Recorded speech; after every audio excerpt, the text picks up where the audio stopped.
नमस्कार. मी भाऊ तोरसेकर. तुम्ही बघत आहात प्रतिपक्ष. मित्रांनो, सध्या हिंदी युट्यूबच्या जगामध्ये आणि त्यातल्या राजकीय विश्लेषणामध्ये मी इतका गुंतलेलो आहे की माझंही एक छोटस हिंदी युट्यूब चॅनेल आहे.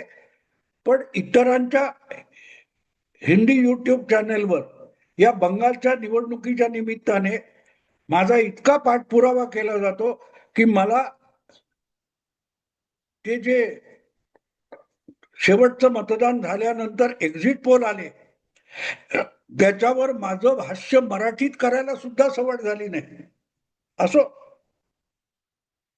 गेले महिना दीड महिना 2 महिने मी ज्या प्रकारे बंगालच्या निवडणुकीचं राजकारण आणि विश्लेषण करतो आहे त्यानुसारच जर एक्झिट पोल आले असतील तर नवीन सांगण्यासारखं माझ्याकडे काही उरत नाही.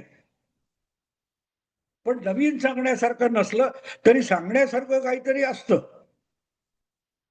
ज्या प्रकारे एक्झिट पोल आल्यानंतर अनेक पत्रकारांचे, प्रामुख्याने जे स्वतःला पुरोगामी म्हणवतात किंवा भाजप मोदी विरोधी म्हणवतात, त्यांचे चेहरे बघण्यालायक झालेले आणि बघण्यालायक किंवा पडलेले एवढ्यासाठी झाले की त्यांनी गेले महिना 2 महिने 4 महिने ममता दिदीचा उदो जो केलेला होता तो संपूर्णपणे तोंडवशी पडेल असंच एक्झिट पोल सांगतायत.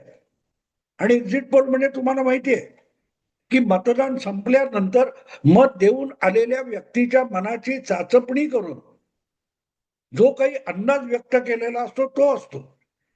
मी असला कुठचाही ओपिनियन पोल करत नाही, एक्झिट पोल करत नाही, मी नेत्यांना भेटत नाही, मी घराच्या बाहेर पण पडत नाही.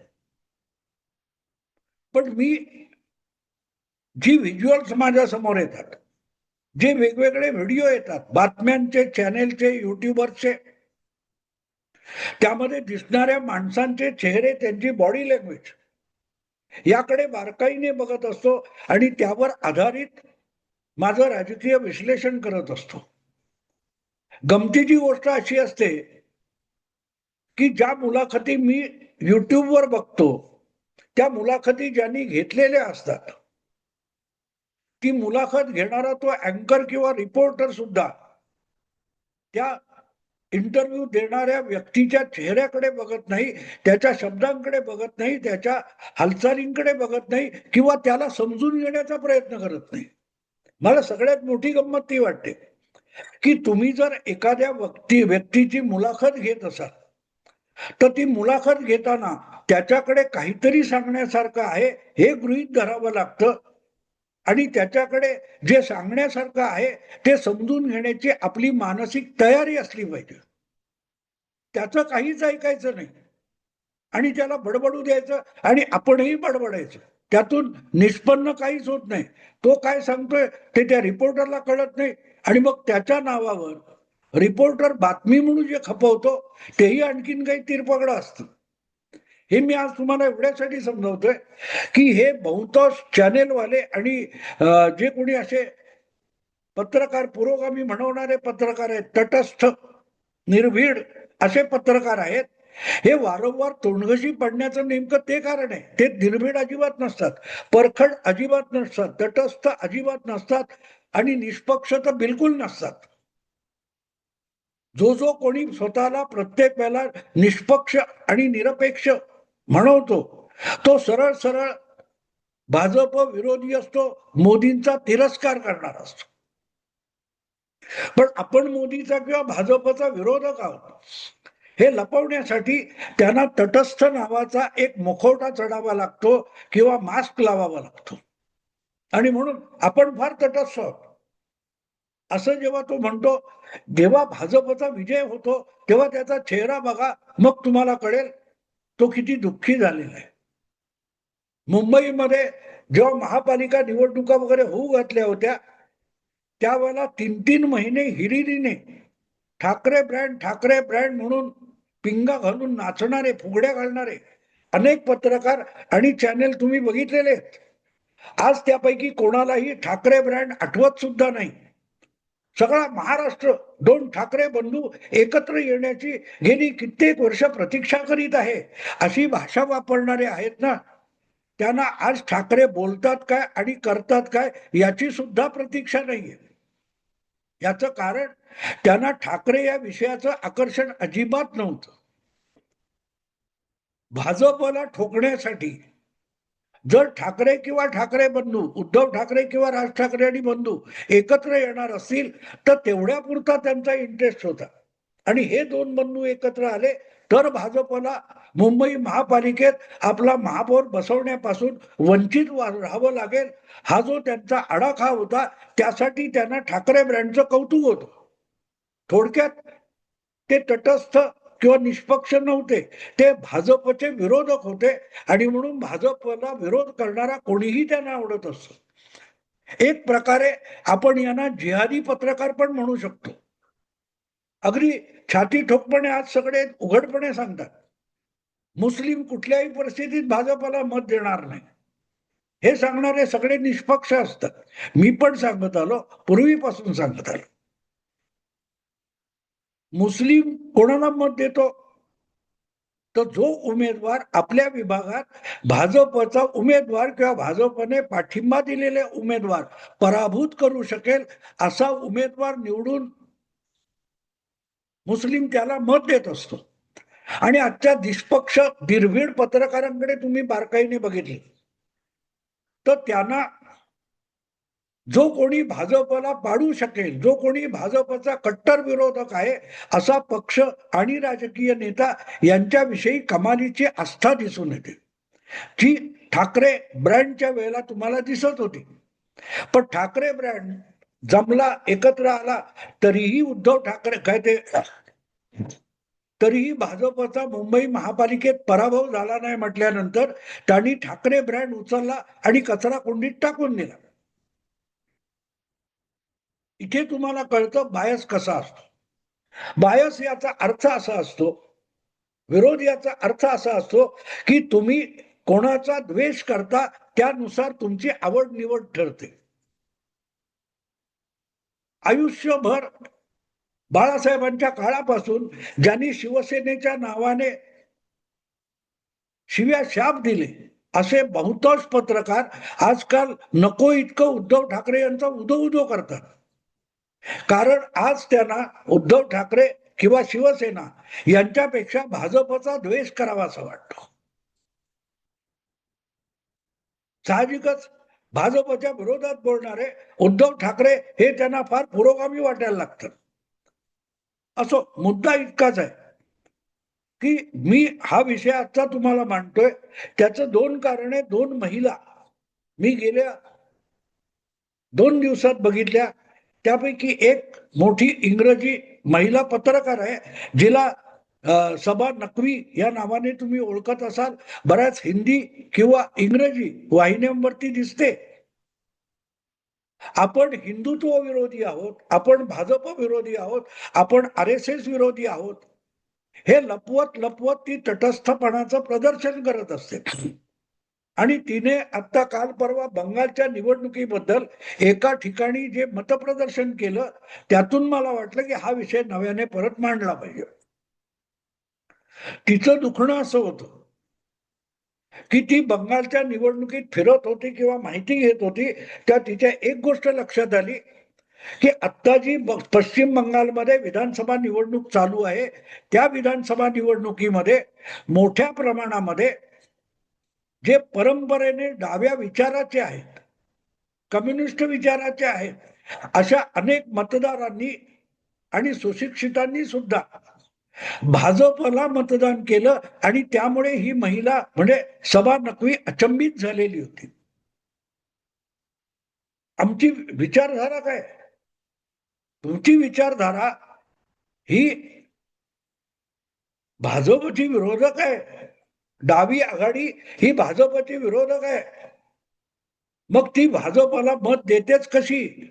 म्हणजे डाव्या आघाडीचा मतदार हळूहळू करत भाजपकडे आला, म्हणूनच भाजपची आज बंगालमध्ये ताकद वाढलेली आहे. मतदार हा जवळजवळ 80-85% कुठल्याही पक्षाला बांधील नसतो. तो तेव्हा तेव्हाची परिस्थिती, तेव्हा तेव्हाचा माहोल आणि त्याचा स्वार्थ, त्याचा मतलब या सगळ्याची गोळाबेरीज करून तो मतदान करत असतो. तो मतदार काँग्रेसला मत देत नव्हता आणि डाव्या आघाडीला जिंकवत होता. पण काँग्रेस लढत नव्हती म्हणून काँग्रेसचा मतदार हळूहळू करत ममताकडे आला, जी मूळची काँग्रेसचीच होती. आणि जेव्हा ममता जिंकताना दिसली आणि ममताला हरवायला डावी आघाडी लढायला तयार नसेल, तर ममताचा कट्टर विरोधक म्हणून तो मतदार हा तुमच्या भाजपकडे वळा. कारण तो मतदार डावा वगैरे नव्हता. आज सुद्धा भाजपला बंगाल असो किंवा महाराष्ट्र असो, भाजपला मोठ्या प्रमाणात मत देणारा जो मतदार आहे तो अचानक हिंदुत्ववादी वगैरे झालेला नाही. नेते, पक्ष, पत्रकार, बुद्धिजीवी हे कुठल्या तरी विचारधारेला बांधील असतात. सामान्य जनता आणि मतदार हा कुठल्याही विचारधारेला बांधील नसतो. तो आपल्या गरजा आणि त्या गरजा पूर्ण करू शकेल अशा भूमिकेला पाठिंबा देत असतो. शिवसेनेचा 1966 मध्ये उदय झाला आणि 1990 नंतर शिवसेना ही महाराष्ट्रव्यापी पक्ष झाली.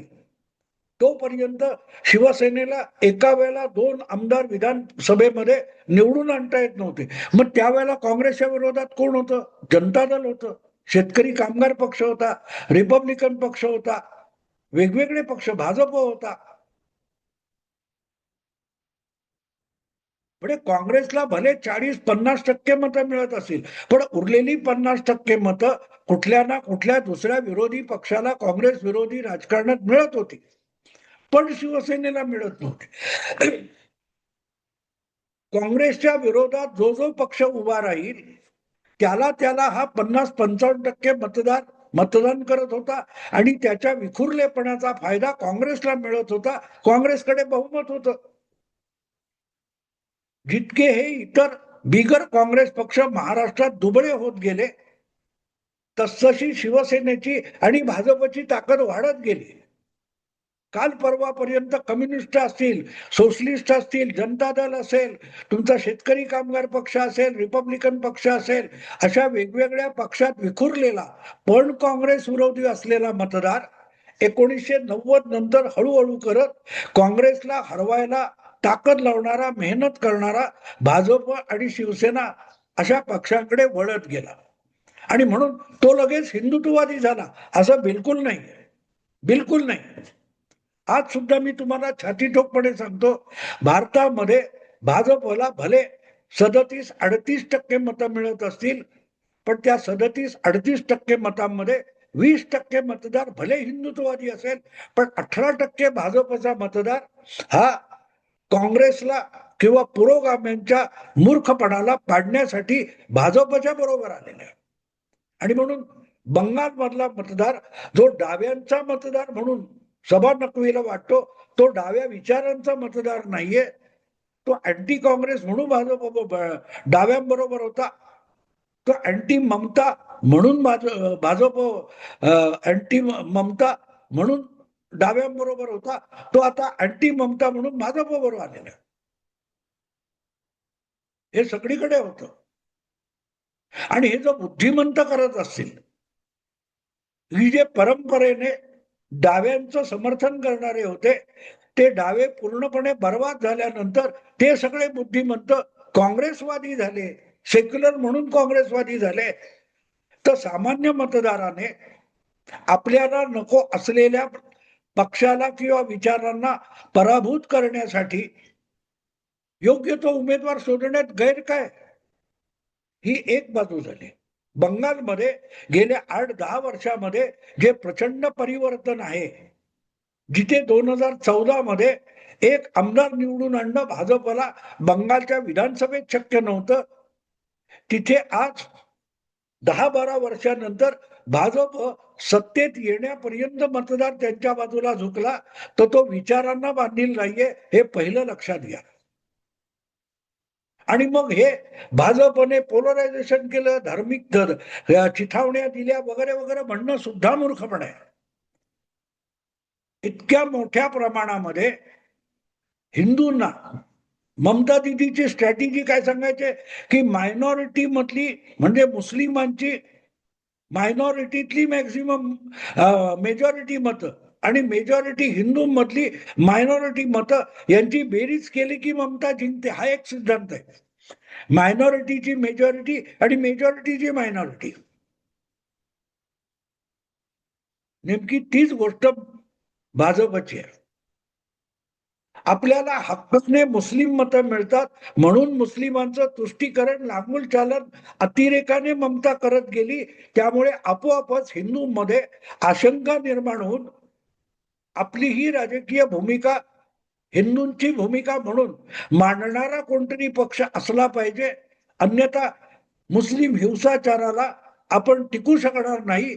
म्हणून मोठ्या प्रमाणावर हिंदू भाजपकडे वळला असेल तर त्याचं श्रेय अमित शहा RSS पेक्षाही ममता दिदीला द्यावं लागेल, सेक्युलर जिहादला द्यावं लागेल. सेक्युलर जिहाद म्हणून गेल्या 10-15 वर्षामध्ये जे हिंदू विरोधी वातावरण निर्माण करण्याचा प्रयत्न झाला, त्यातून देशाच्या कानाकोपऱ्यातला हिंदू जागृत होत गेला आणि त्याच्या लक्षात आलं की आपल्याला सेक्युलर राहायचं असेल तर आधी हिंदू राहावं लागतं. मुस्लिम सेक्युलर नसतो, मुस्लिम हा मुस्लिम असतो. सेक्युलरिझमचा मुखवटा चढून त्याला आपली धर्मांधता पुढे न्यायची असते, म्हणून मुस्लिम स्वतःला सेक्युलर म्हणतो. आणि त्याची किंमत हिंदूंना मोजावी लागत असेल तर हिंदूला धर्मांधता नको असली तरी सेक्युलर राहायचं तर आधी हिंदू राहिलं पाहिजे आणि त्यातून हा सगळा बदल घडवून आणलेला आहे. आणि त्याची प्रतिक्रिया त्या एका व्हिडिओमध्ये बघितली मी, त्याच्यावर वेगळा कदाचित व्हिडिओ बनवीन. तो राजीव रंजन नावाचा माहोल क्या है वाला एक तुमचा न्यूज 24चा फिरणारा रस्त्यावर आणि लोकांशी बोलणार आहे. त्याने एका बाईला विचारलं दुसऱ्या राऊंड मध्ये, एका सुखवस्तू बाईला, की झालं मतदान, काय केलं वगैरे वगैरे. ती अशी भडकते, हा दिया वोट, जय श्रीराम. तो म्हणतो आप तो गुस्से में आ गई, तुम्ही रागावलात. ती म्हणाली मग माझा गळा दाबून मला तुम्ही अल्लाह अकबर म्हणायला सांगणार आहात का. ही प्रतिक्रिया बोलकी आहे. बंगालची निवडणूक समजून घ्यायचं असेल तर त्या महिलेची ती संतप्त प्रतिक्रिया लक्षात घ्या. त्या सुखवस्तू मॉडर्न महिलेला हिंदू कोणी बनवलं. या तोतया सेक्युलरिझमने, ज्याने मुस्लिम धर्मांधतेचं चुकीचं लांगुल चालन केलं, तुष्टीकरण केलं, त्याची प्रतिक्रिया म्हणून बंगालमध्ये हिंदू लाट निर्माण झालेली आहे. आणि ती लाट त्या एका महिलेच्या प्रतिक्रियेमध्ये दिसते. काय माझा गळा दाबून मला तुम्ही अल्लाह अकबर म्हणायला सांगणार आहात. त्या महिलेची एक प्रतिक्रिया 4 मेला काय निकाल लागणार आहे ते मला सांगून गेली.